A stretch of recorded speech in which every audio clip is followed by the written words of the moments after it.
ઓમ ગણેશાય નમઃ। પાપમાંથી મુક્ત કરી પુણ્યશાળી બનાવતી એવી કામિકા એકાદશી અષાઢ માસના કૃષ્ણ પક્ષમાં આવતી આ એકાદશી છે।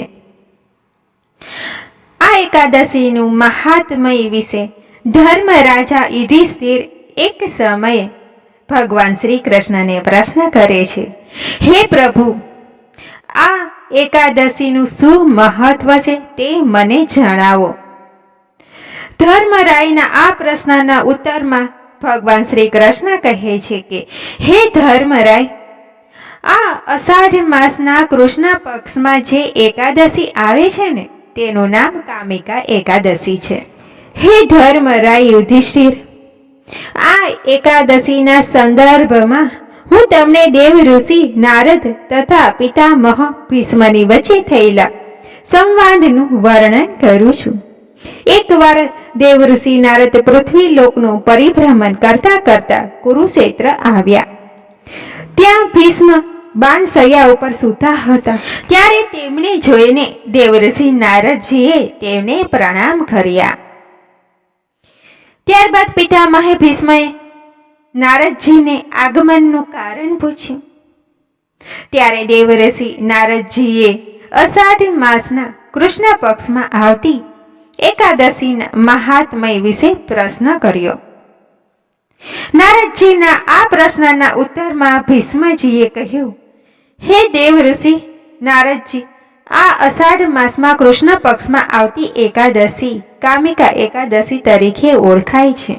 આ એકાદશીએ ભગવાન શ્રી હરિની પૂજા કરવી તે મુખ્ય ગણાય છે। બધી જ એકાદશીઓમાં પણ આ એકાદશીનું ખૂબ જ મહત્વ છે। હે નારદજી, આ એકાદશીનું વ્રત કરવાથી મનુષ્યને સર્વ પાપમાંથી મુક્ત થઈ પુણ્યશાળી બને છે। આ એકાદશીએ મનુષ્યએ ચોખાનો ત્યાગ કરવો અને સૂર્યાસ્ત બાદ ભોજન ન કરવું।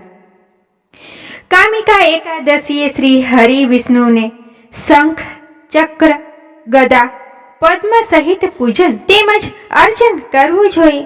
ભગવાન શ્રી હરિ વિષ્ણુને પંચામૃત, કેસર, શુદ્ધ જળથી સ્નાન કરાવી પ્રભુની સાથે માં લક્ષ્મીજીનું પૂજન કરી શ્રી સૂક્ત નામનો પાઠ કરવાથી લક્ષ્મી નારાયણના એ વ્રત કરનાર મનુષ્ય પર કૃપા દ્રષ્ટિ પણ થાય છે। આ એકાદશીના દિવસે શ્રી હરિ વિષ્ણુને તુલસી પત્ર, પાન, સોપારી અને લવિંગ અર્પણ કરવા જોઈએ અને શક્ય હોય ને તો વિષ્ણુ સહસ્ત્ર નામના પાઠ કરી ભગવાનને આ દિવસે તુલસી દળ ચઢાવવા જોઈએ। આ દિવસે વ્રત કરનારને પીપળાના વૃક્ષના મૂળમાં સરસિયા તેલનો દીપક પ્રજ્વલિત કરવાથી ઋણમાંથી મુક્તિ મળે છે।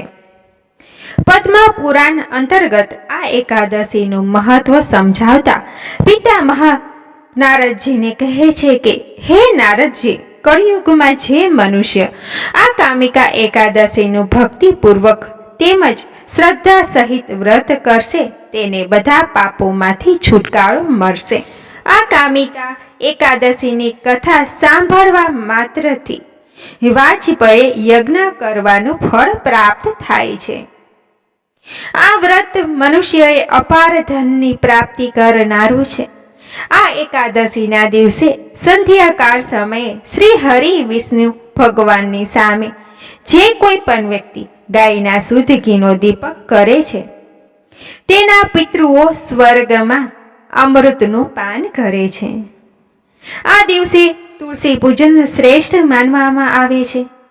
જે કોઈ પણ વ્યક્તિ ભગવાનને સહસ્ત્ર તુલસી દળ અર્પણ કરે છે ને તેને સોનાનું અને ચાંદીનું દાન કરવા સમાન ફળ પ્રાપ્ત થાય છે। આ વ્રત કરવાથી મનુષ્યને માનસિક સુખ શાંતિ પ્રાપ્ત થાય છે। પુરાણ અંતર્ગત એકાદશીએ ગૌપૂજન અને ગૌદાન આપવાથી કુબેર સમાન ધનની પ્રાપ્તિ થાય છે। કામિકા એકાદશીએ સવારે વહેલા ઉઠી સ્નાન આદિ નિત્ય ક્રિયાથી પરવારીને પૂર્વાભિમુખ બેસી પીળા સ્વસ્થ કપડાં ધારણ કરીને ભગવાન વિષ્ણુના મંત્રનો જાપ કરવો આ મંત્ર છે ઓમ નમો ભગવતે વાસુદેવાય.